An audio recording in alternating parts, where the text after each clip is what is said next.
Hello, everyone. Good morning, good evening, good afternoon, wherever you happen to find yourself. My name is Carmen Mazzara, and I serve as Executive Director of APSIA, the Association of Professional Schools of International Affairs. We are delighted to welcome you to day one of our Diversity Forum Advisor Workshop. We have lots of great content for you planned this week. And I'm going to ask my colleague Brittany Chor to drop the link for the program into the chat in case you haven't had a chance to check it out yet. Lots of great content slated for you. You'll also be able to find there the bios on all of our amazing speakers, including the great lineup that we have for you here today. We will be talking about careers today. We had an earlier session that was a high-level look at careers. Tomorrow, we're going to be asking that important question, what counts? And the difference between what students often think counts and what employers actually like to see and look for. We'll talk grad school later this week, and then on Friday, my team and I will be here to talk to you about ways that APSIA can help support you in bringing much more of international affairs and this content to your students and to your campuses. These events would absolutely not be possible without the amazing team at APSIA, and I'm so grateful for the work of Brittany Chur, Brianna Suarez, and Melina Perez to make these events possible and to be here to be of service to all of you. These events also would not be possible without our amazing investors, including the Johns Hopkins SAIS, Open Society Foundations, Princeton University's School of Public and International Affairs, the Robertson Foundation for Government, Texas A&M's Bush School, USC's Master of Public Diplomacy program, and the University of Washington Jackson School, among many, many others. I'm delighted to have all of you here today, and I'm particularly excited for this amazing panel of alumni that we have. You've seen their bios in the program. If not, please do check it out. And to get us started and to moderate this conversation, I'm pleased to welcome Alumnus Josh Diosomito, who's joining us from Southern California. And Josh, please take it away. Thank you so much, Carmen. Good day to everyone. I wish you and greet you all warm and sunny, positive vibes from sunny Southern California here in Los Angeles. So I welcome everyone to today to our fun forum conversation to think about careers, different pathways and different journeys, to think about international affairs, think about international relations. And I'm so pleased to not only for the invitation, but to also share this virtual room with some amazing colleagues who are doing some groundbreaking work in the space, and want to go and jump right in and actually ask each of them to briefly give a quick introduction about themselves. If you have not had an opportunity to review their bios, this is a great way just to do a quick insight to who they are and a little bit about their pathway. I want today's conversation to be exactly that, conversational. We were just joking before we jumped into this room. This is going to be a fun, interesting hybrid conversation to where Anderson Cooper meets Oprah Winfrey, right? We're going to think about different ways in which our identity has shaped and influenced our pathways in thinking about federal service, federal, international, public, all that type of service, but through an international lens. So I want to first kick it off to Ilana Aquino. Briefly introduce yourself, a little bit about your background, and what was your calling and your pathway to international relations, international service, if you will. Absolutely. Thank you so much. I was just on a panel similar to this earlier today for the Peace and Security Funders Group, talking specifically about decolonization. And the question came up, how was I drawn to this? And one thing that really set me, sort of the water that I was swimming in from birth, is that I am a first generation child of immigrants. My parents are from the Caribbean, and I identify as Black Latina. So just from the beginning, I always had an awareness that there's a world outside of the US. It's important, and there are people with indigenous native wisdom that we should honor. And so I always had that sensibility, but I knew that to be involved in that, you really have to be able to mitigate conflict and mitigate disparity where there is. So that's what draws me to this work every day. I am the board chair for Women of Color Advancing Peace and Security, and I recently started as the US Executive Director for Peace Direct. Awesome. Thank you so much for sharing, Ilana. I love how you introduced it with that storytelling component, a little bit about your identity, about your calling. So Halston Sleets, please share us a little bit about your insights, your bio, your background, and your calling to the service. Yes, thank you so much, Josh. Hi all, my name is Halston Sleets. I am a queer Black woman from Minnesota, but I live in Texas now. I currently serve as a senior diversity manager for Google, which I'm in the space of the YouTube platform. So Google owns YouTube, so you'll hear me refer to Google throughout this conversation.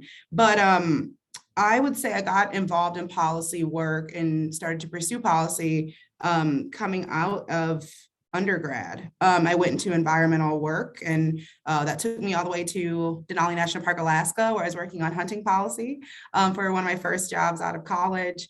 And that took me back to Minnesota, and I started to work on, I would say more concentrated work on environmental justice policy. And I think what kept me in that space for so long, and this policy in general, and pursuing a graduate degree in policy, was these policies being written about for Black and brown bodies, with the absence of us being there to actually write and advocate for ourselves. So I'm like, okay, this is a space where there's absence, there's a lack of Black and brown bodies there. I need to be there. How can I amplify other folks to be in this space, even, amplify those voices when those opportunities aren't equally given. Again, I would say my work at the intersections of race and equity, I would say. So I've had a lot of experience in the public sector, and then transitioned to the private sector maybe 5 years ago, because again, our voices are still important there as well. And my first private experience was with Best Buy and working on environmental justice policy there. And then now I'm at Google, specifically in the D&I space, focusing on dismantling white supremacy. Again, a lot of these issues, these policy issues, the root of it is racism. So I felt like a natural calling was to go into that space and be really explicit about what I'm doing. So thank you. I'm really excited to have this conversation today. Indeed. Thank you so much, Halston. You touched on so many different facets about identity, race, racism, acknowledging white supremacy, all of this stuff. So much to unpack in our so limited time here, but I want to hold that for a quick second. Let me also have an introduction to Mary Rose Parrish, who's willing, oh, there we go, who's briefly going to introduce herself, her bio, her background, and her calling to international affairs. Mary? Right, thanks. And again, apologies for the technical difficulties. One of your first insights to government work is that there's lots of security protocols you have to follow. So I am on my personal cell phone because Zoom with an account won't let me in. I have to use zoom.gov. So there's your first public service lesson. Thank you for the introduction. My name is Mary Parrish. I'm currently the director for bilateral programs in trade and regulatory capacity building at the Department of Agriculture in the Foreign Agricultural Service. I'm also a Foreign Service officer, and I most recently served overseas in Mexico from 2016 to 2019, during which I had my son, and we now live in Maryland, and I'm working a tour in the DC office. I think just a little bit about my professional journey is that I think the building block for all international development is food. I think people can't make rational decisions when they're hungry. I grew up in North Carolina, and my dad worked for Bayer Crop Science for over 30 years. And he always talked about how he worked on feeding the world. And that was really instilled in me. And so I felt like I had a sense of service once I entered my career to look at food security globally. And, where I work now at the Department of Agriculture, I help with trade policy, trade capacity building, and we're smoothing consumption globally by opening the doors to trade. I started my career in kind of the smaller nonprofit world, actually with Carmen at the Fair Trade Federation, but I've always worked on things related to agriculture there. We talked about coffee and chocolate a lot. Then after graduate school, I went to the World Bank and worked there because I wanted to have a bigger impact on agricultural risk and climate change across the globe, and then in Central America, sustainable development specifically. And then I entered the Foreign Service at the USDA. And so everyone eats. Food is an important thing for everyone. So that's something that makes me really passionate about where I am in my career. Thank you. Indeed. Thank you so much, Mary. And I will note for myself, we don't like folks being hangry when they come into meetings or thinking about making big policy decisions, right? So to your point about food, sustenance, nourishment, it's so key and definitely top of mind. So thank you for sharing. No, I wanted to kind of turn the corner a little bit in this conversation about, thank you all for sharing your bio briefly about, what called you to this area. And one kind of connective tissue I've heard is really about serving others, whether it be through federal service, state and local, or even international. And I'm curious, when you think about service, there's so many different ways to unpack it about putting others before yourself. And I am curious, in your roles and have you navigated your career, when you think about serving others, how do you think, or what are some ways in which you would encourage others who maybe don't necessarily think that serving others is a natural calling? And what I mean by that is things where, maybe students or grad students think about, I'm not necessarily sure if I can see a career and be sustainable to have a family, or to think about long-term about having an impact, right? We hear this term, think globally, act locally. When they think about service and you challenge yourself to give to others, what advice would you give to maybe up and coming students or folks who are maybe still struggling to find their calling, about wanting to be a change maker in the world, but still recognizing how do they operationalize serving others? How is serving others, kind of landed for you? I'll start if you're open to that. Sure. It's interesting because I would say that everything that we're doing is service, right? You have employment because there's some sort of need. But if we're specifically focusing on sort of serving the social good, I still think that if you are socially good minded, that you can actually turn just about almost any position into that. And it's important to have people in all different types of careers with that mind, right? Because even corporate, there's the importance of corporate social responsibility and the ESG departments and all of that. Why would you join, for example, something like that I do, which is peace building? Why would you do that if you want to like really sustain yourself and your family? This is an important and good question. I think that, I went to SICE. So I went to Johns Hopkins in 2004 and then again in 2012, both in the DC campus and the Bologna campus. And I guess for me, it was a foregone conclusion because I just knew maybe it's my parents, maybe it's just being a first generation immigrant. I knew I wanted to be of service. And I just hoped that this sort of being able to feed myself and my family would take care of itself. But one thing I noticed is that where you put your attention and intention, you actually start to reap the benefits and see the fruit. So there's upward mobility. There's so many different ways once you gather expertise to consult, to write, to speak. So don't mind I am in New York, so you will hear ambulance and things in the background. But there's so many different ways to parlay that. The question it's for yourself to really ask is this fulfilling to me? Because at the end of the day, that's what's going to have you stick.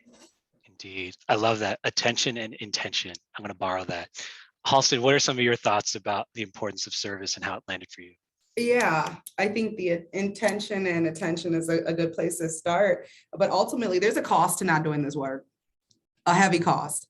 And I think that's what attracted me to it and got me in it. It's challenging. Like, I feel like I'm constantly in a state of conflict, but conflict resolution to get towards solutions that are rooted in equity. I would say being at a space where I can constantly work on combating systems that impact people's ability to live good lives. No, live in general. Like these race issues are real. And policies and practices and procedures that harm Black and brown bodies is not what I'm here for. So I'm here to be a solution in that. And again, like I think what keeps me driving in this work, fortunately, I've been able to have a little bit of time in each space. Public was great. And I felt like the folks I worked with there really, really understood what this work can do and the power behind it. Then I'm in a space now where corporations with tons of money can help move this along a little bit faster. But doing equity work really enables me to say that every day I get up, I have a purpose, and it's to ensure that the folks behind me, kids, whoever's ancestor I become, has a better shot than what I did and then others before me. Indeed. Thank you so much, Halston. Hashtag lift as we climb is just not a hashtag, but it's a belief that we all have to strive for something, right? Creating pathways for others. And that's definitely, I know, what APSIA and others are really striving to achieve. So thanks for that insight. Mary Rose Parrish, how about for you? I know we talk about service, and specifically in your role in federal service, that's kind of quintessential, but what does service and inspiring others look like for you? Sure. Yeah. Well, first I'll just echo what Elana and Halston have shared about intention. And, for me, it just wouldn't work to not have a cause to work for. And I think that you have to feel passionate about what you do, to enjoy what you do, for it to be sustainable in the long term as well. You don't want to burn out. You want to continue caring. And I think, as Halston said, I look a lot to the future. I now have a almost 4-year-old son who, I'm looking 20 years down the line at what his world's going to look like. And I want people to be fed then. So that's for climate change to be mitigated. Those are the things I care about. I'll say, just in your original question, you asked a few things about how do you balance caring about what you do and funding your life and taking care of your family. I think those things are important. I am the primary breadwinner in my family, and it can be difficult at times, but it's certainly possible and doable. And you reap the benefits over time. I think it's good to have frank conversations. You pose the question, so I'll tell you, my starting salary at a college was like $28,000. It was very low. And I now make significantly upwards of 6 figures. So it's a pathway, and you have to keep at it every day. But and I'll just make a plug for the public sector, the government, is that even if you may not make quite as much, I'd say it's probably somewhere in between the nonprofit sector and the private sector, right? So you're not going to make necessarily as much as the private sector, but the benefits you get are lifelong. The retirement plans are great. The TSP, that's the thrift savings plan, is like almost a double retirement if you're investing properly when you're young. So there are lots of ways to make it financially sustainable and profitable to follow your passion and something that you care about. Normally, thanks, Mary. Normally, as a moderator, I wouldn't appreciate plugins, but coming from a former federal employee of almost 20 years, I will echo that sentiment. That service comes in many different forms and fashion. And I wanted to pose that question intentionally, just to think about how this landed for you. These are really important questions that we think about not only as individuals, but collectively. And I am curious if I can kind of turn the corner a little bit more and ask a more direct question about gender. To what extent did gender identity, and your own personal sense of belonging and inclusion really influence and shape your decision for your career path? But more importantly, how do you navigate those challenging kind of decision points, or things to think about with family, or things to think about career mobility? To what extent has gender and gender identity been top of mind for you? Maybe I'll switch the order this time. Maybe we'll start with Mary Rose Parrish. Sure. Well,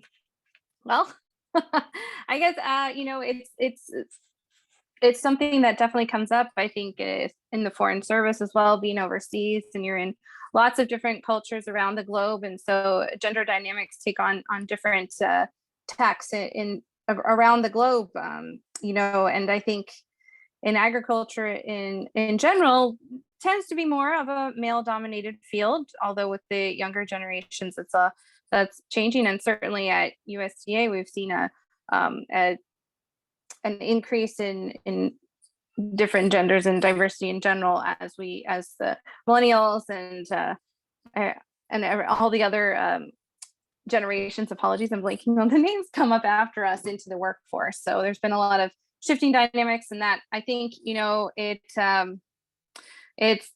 certainly have to strike a balance. I'm going to pull from my own experiences being a mom, which is that it can be very difficult. During the pandemic, my son was at home with us for 1.5 years, and I was still working full time. My husband was working. I was lucky enough that my parents were able to come and be with us a few days a week, but it was very difficult. He runs into meetings. You'll probably hear him in the background now. He's trying to come in the room as we speak. And so being mommy and being the director for bilateral programs are two very different roles, but actually the managerial experiences you get as a parent are very, very important in the workplace as well. So very transferable, right? Very transferable, but I'm constantly reminding myself that it's very important for Sebastian, that's my son, to see me going to work, being a professional, that I want him to want someone like me when he gets older, and trying to shape the future mindsets in that way. And I'll hand it over to my fellow panelists.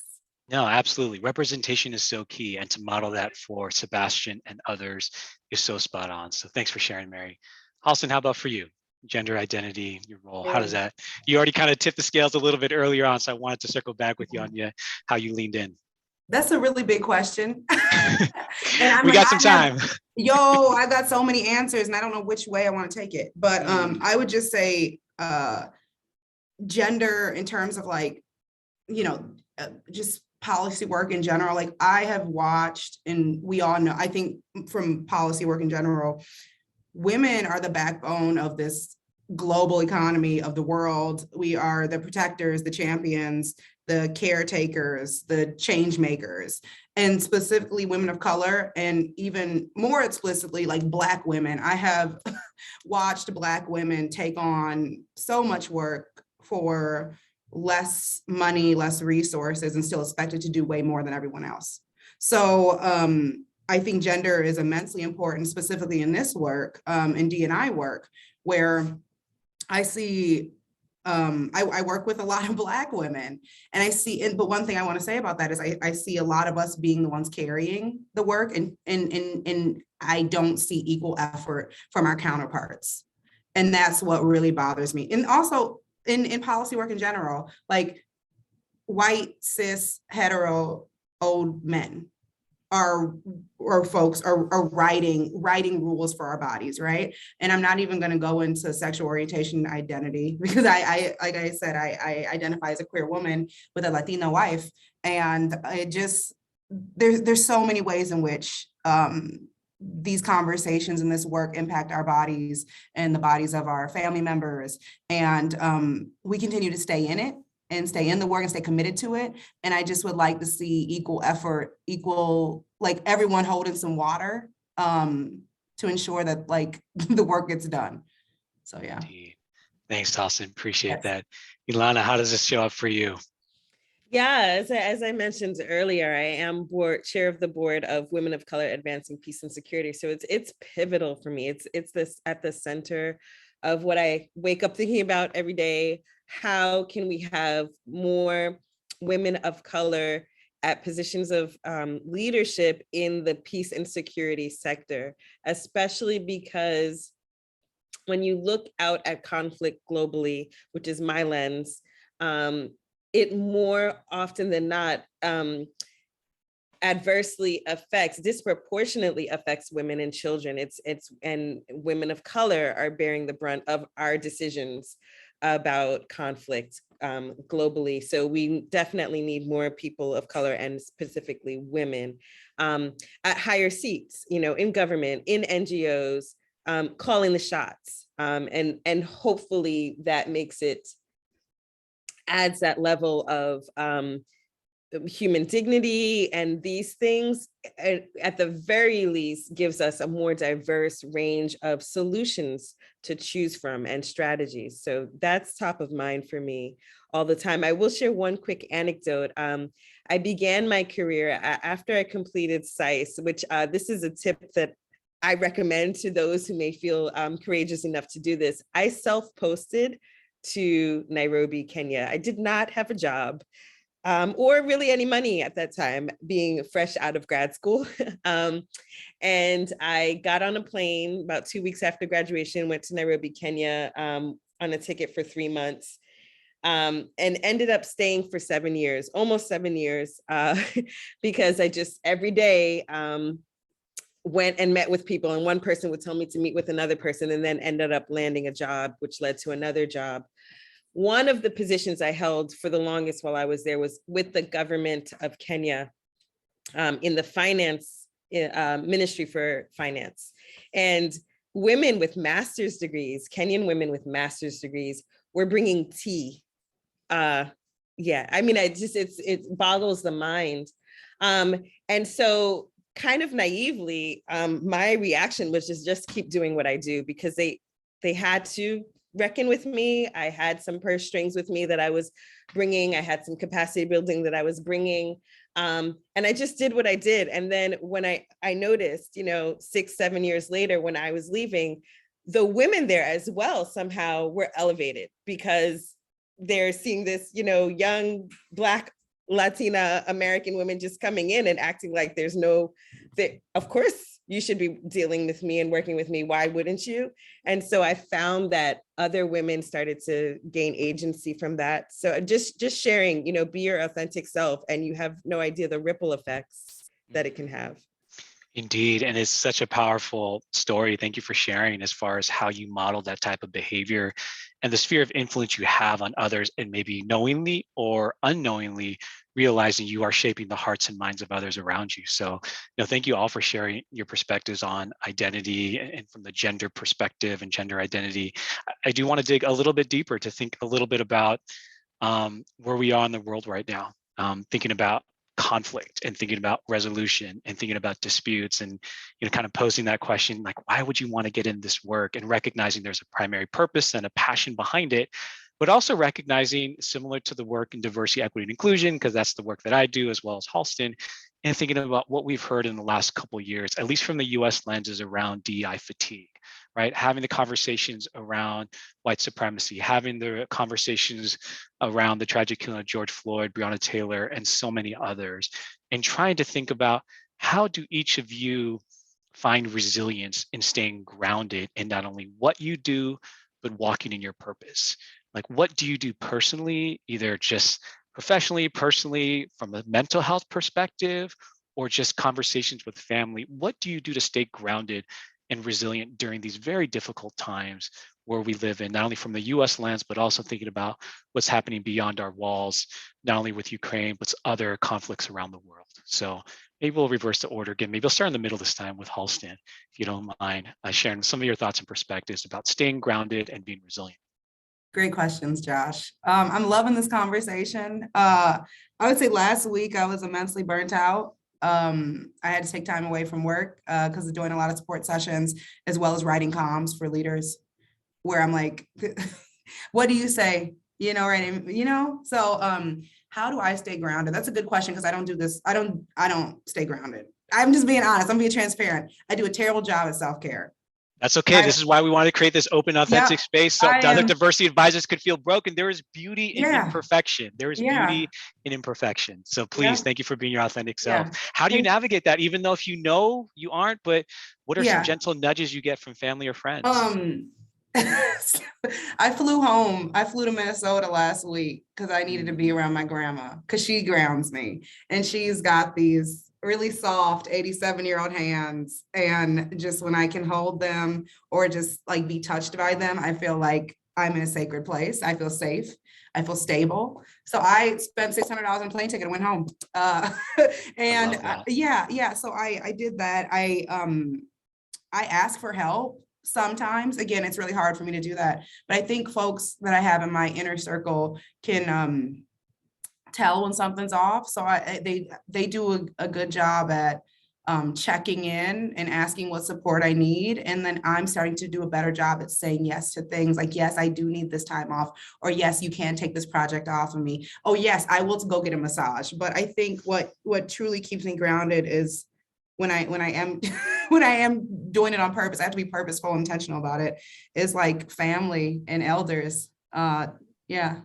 Cool. Thanks for sharing. Samantha, Yeah. thank you for your feedback in the chat box, as well as the heart emoji. Thank you again, Halston, for being super honest and vulnerable. Mary Rose Parrish, how about for you? How do you stay grounded? And I can relate having not one, but two kids here. So as a fellow parent, how do you stay grounded with Sebastian and your partner? Yeah, it's a good question. And I think maybe before I tackle that, I'll just add to what you're saying is that as a foreign service officer, when you're overseas, you're representing the U.S. government, no matter what the administration is, you know, and what the policy is. Your job is to share the American policy abroad and really build relationships as well. So that's you know, that's something that as a foreign service officer you deal with on a day-to-day basis. And I think, you know, believing in the mission is a big part of staying grounded. And here at the Foreign Agricultural Service, that's supporting U.S. farmers and ranchers and U.S. agricultural exports. And so that's something that keeps me grounded. Trying as best you can to have a work-life balance keeps me grounded. I try to designate, I say, all right, you know, like pretty much after 5, I'm off. And then I'll check my phone again around 8 or 9, maybe hop back on and do a few things. But that like kind of dinner, family time, taking a walk, doing bed routine is pretty critical for me to stay balanced. And, you know, just for me, I work in agriculture, so I'll say being outside, just like getting sunlight, walking. I think this has been especially important during the pandemic, and encouraging my staff as well to take time to go get your vitamin D from the sun, think about something else. And you know what? Sometimes our best ideas come when we're, you know, either in the shower or, you know, playing a game of soccer or something like that. So your brain, you have to remember that your brain also needs to rest so that you're not always functioning in that kind of like flight or fight response. You want your brain to have time to absorb and really process and really analyze. And it's important because we're talking about being grounded. So it's important also, you know, when you feel like you're going to have a strong reaction to something, sometimes stepping away as well, not writing that angry email, maybe writing it, don't hit send, step away for 3 hours and then come back, reread it and be like, oh yeah, I don't want to send that. And just, you know, remember that everyone you're dealing with is another human being with their own family, their own interests, their own problems, and just really maintaining that empathy with everyone that you work with. I think both up and below is really important. And Indeed. I'll say the only thing I'll mention is that for me during the pandemic and having a child, I do try to also model for my staff. I have 10 staff. Being a parent, you know, if Sebastian runs in and he's on the Teams meeting, he's on the Teams meeting. All my staff know him. They know his face. He says hi. He only knows like 2 of their names, but you know, like he's making you know, letting them see also my reality as well, I think is important also in being a leader. No, thank you for the call out around empathy, and I'll paraphrase, but self-care is healthcare, right? Taking that time to, like Halston said, taking that time for that massage, or Mary taking that time to soak in that vitamin D, and being honest and saying, I try not to use that word balance. When people use the word work-life balance, I try to push back and say, is it really balanced? Because when we think from an equity perspective, there are certain things that have to get more time and attention, or get a little bit more TLC from my perspective, and that reframing the situation around what keeps you grounded, right? And I love how Halston turned to her 87-year-old grandmother, getting on that flight and feeling like you're in sacred space. And Mary, maybe it's for you, kind of representing that mission and understanding what you embody when you walk in certain spaces. So Ilana, I would love to ask your perspective. How do you stay grounded? How do you navigate this? Yeah, thank you. I'm really challenged in that area, I will say. I just started this position as executive director in January, and I have 3-year-old twins and a husband, and it's a lot coming at once, but at the same time, I remind myself, well, there was a point that I prayed for this position, or prayed for some way to be of service at a next level and next platform. So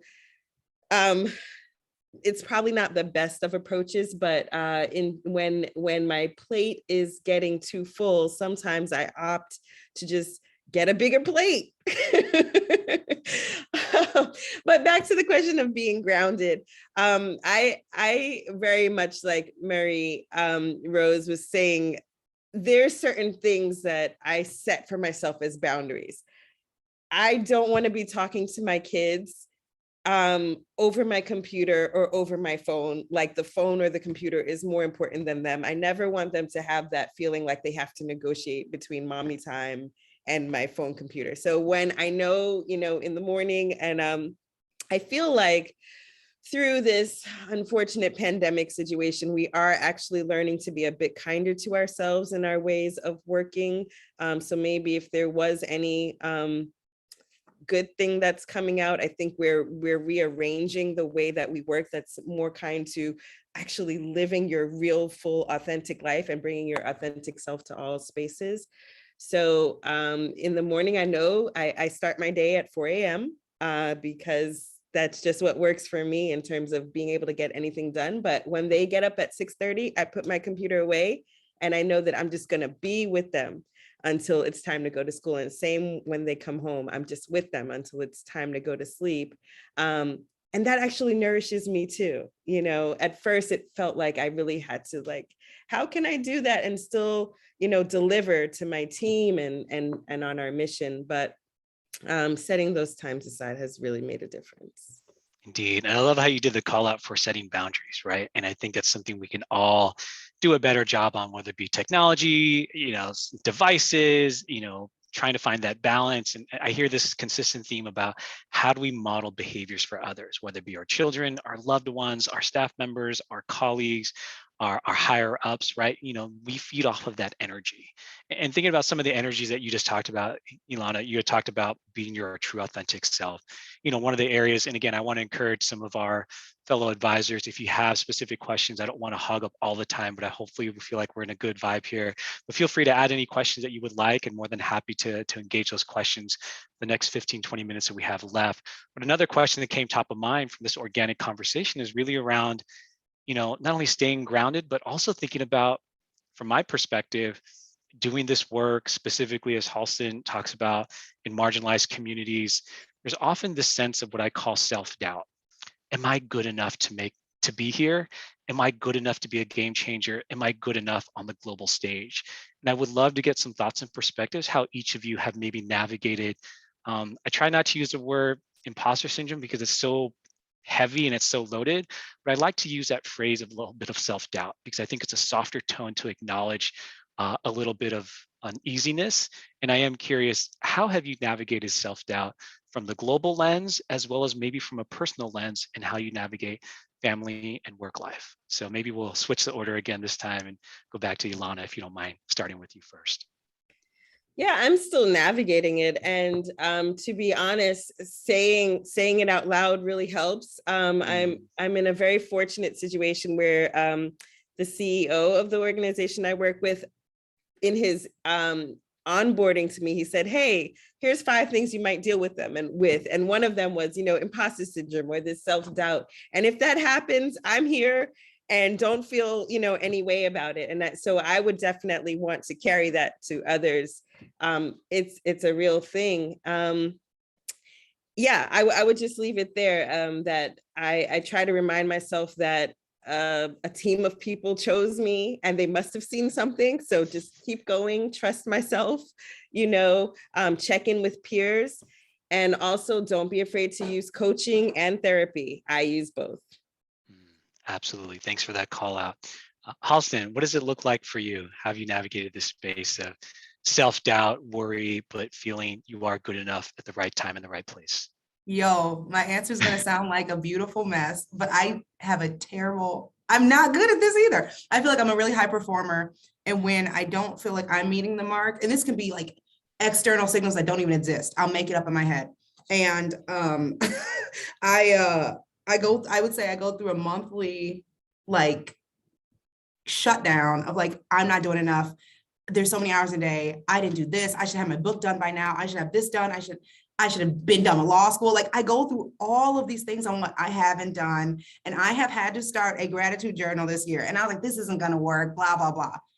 Yo, I hope you're okay with me saying yo, y'all. I'm sorry, I'm so informal, but we're having a conversation. So I love it. It's a conversation. That's what this is. Yeah. So I started a gratitude journal, and I write down before I go to bed 3 things that I'm grateful for in the day, and that really has like, let's say I'll do about 75% of the nights. I'm gonna be honest, not every night, but like 75% is still good for Halston Sleets, right?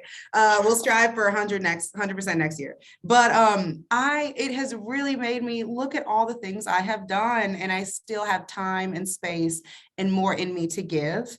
But yeah, it's hard. It's really hard. I'm in a space of doubting myself a lot. I'm in a space with like, Google's really competitive.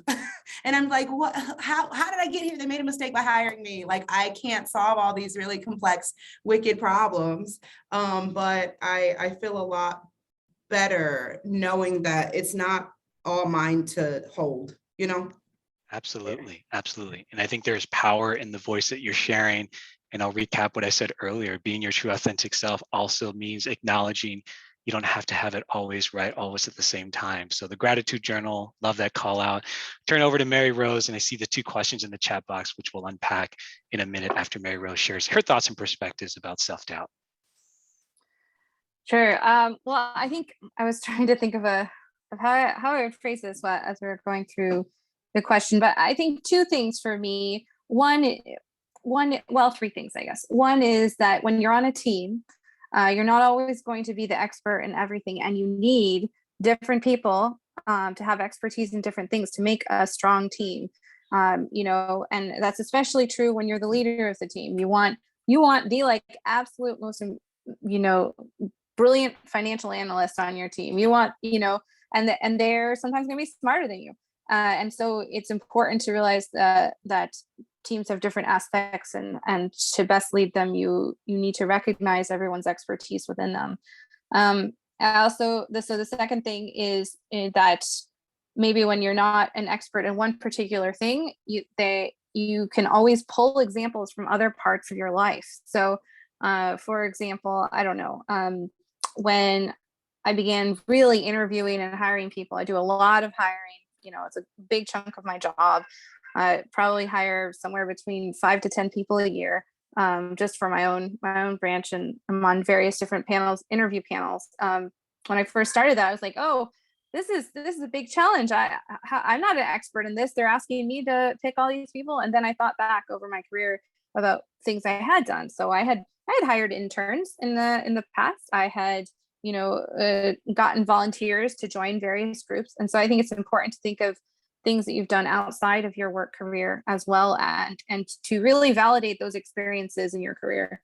And the third thing I was going to say is that you can always study. You can always, become an expert on a topic you're not sure about.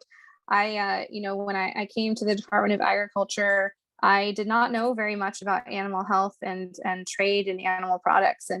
And now, after 7 years of studying and reading and working on it, I have a very good sense of how all those things work, and can talk about them night and day. So don't undervalue your ability to learn new things. And I'll just say also, similarly to other panelists, I, for the first time, had career coaching last year as a part of my professional development, and it was a game changer. It was really great to have someone that's objective look at what I was doing and provide thoughts, and that was really important. Absolutely. The power of coaching is so key. And I love Ilana's call out to therapy and kind of seeking professional help. Halston, I don't want to be rude. I saw your hand raised. I saw you I don't know if you wanted to react to something that Mary said earlier. I thought I saw a reaction. Either your hand was raised. If you want to chime in, otherwise. I had to sneeze, but okay. Maybe I also reacted to Patty's comment, and I was like, hell yeah. I grew up with my father telling me as a minority, I had to be better at a job than a peer in order to advance. Minority women have double burden of having to prove their worth. Absolutely. And that has been my life experience. And again, let me speak to my experience as a Black woman. I know that to be a fact. I know that is an experience that a lot of other Black women face and other women of color. And it's like so correlated with your question about self-doubt. And I think that conditioning we get early on, because like in predominantly white spaces, that is what we have to do. Hopefully we can change that. The work we're doing collectively will hopefully change that. But honestly, like that I really reacted to that, and it maybe that's the reaction you saw, because I was just affirming. In these virtual spaces, if we were to be different in person, but no, indeed, I wanted to give you that time, space to call it out. You know, one of the questions that came up in the chat box is definitely related to this topic about what are some of the professional challenges that you faced getting started? And I think we've talked a little bit about some of the self-doubt concerns, how we're conditioned, how we're socialized, but really, this person really kind of read my mind a little bit as we start to close out the next couple minutes, trying to think about the next steps, right?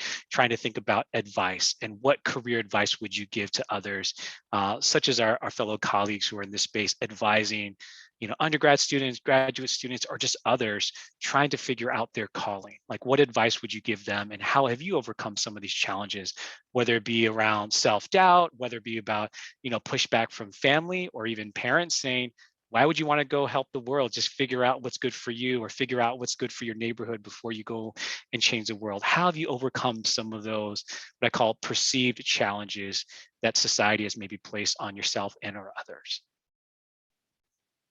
So, Ilana, how about you? You want to start on that one? Yeah, I can. It's just, I feel like there's not much that can really take you off your path if you're a person who's convicted about what your path is. So for example, in my situation, I did go out and work, as I mentioned, abroad. I ended up being abroad for the first part of my career, and then came back home because I needed a personal sabbatical. So I gave myself a sabbatical. You can see a pattern here of me just assigning myself things in my life, which I think you can do because it's your life, right? And so I did that. And then I actually ended up it felt like I was floundering for a number of years, but I used the time to start my family and all of this. But there was nothing that could keep me really away from peace building and conflict transformation. I substitute taught, I taught Zumba for a while. It was just a ticking in me, and I had to listen to it. So maybe not everybody has that, but if you do, let that guide you, because it really, people can't hold you back no matter how many. In those years, I cannot tell you hundreds of applications that I sent out, hundreds, with no response sometimes, like just, sheet to the wind, like nothing, hearing back nothing. And then finally, when I landed this position, somebody actually came looking for me because they'd heard the skills that I was gathering. So just have that faith that if you keep pursuing, and in the meantime, I wasn't doing nothing. I was chairing a board of WCAPs. I was staying involved, keeping my toe in. And if you do that, you can have faith and trust that things will break your way eventually. Indeed. Powerful, powerful words. Thanks for sharing. Halston, how about for you? Have you been able to overcome some of these challenges that you've experienced? Yeah, I would say kind of hitting on Ilana's point about like alignment, I would say. I really was very intentional about the jobs I applied for, the relationships I maintained and cultivated with folks in different communities, and really stayed engaged. I would say that's kind of the universe, kind of like I said what I wanted and she gave me so much back. It wasn't all like sunshine and rainbows, but I really was very intentional from like the start. Like, this is what I'm going to school for. Went to HBCU where I was nurtured and loved. I then went to grad school where I was like, how can I put this nurture and love and give it back, right? How can I pour out the way in which I was poured into?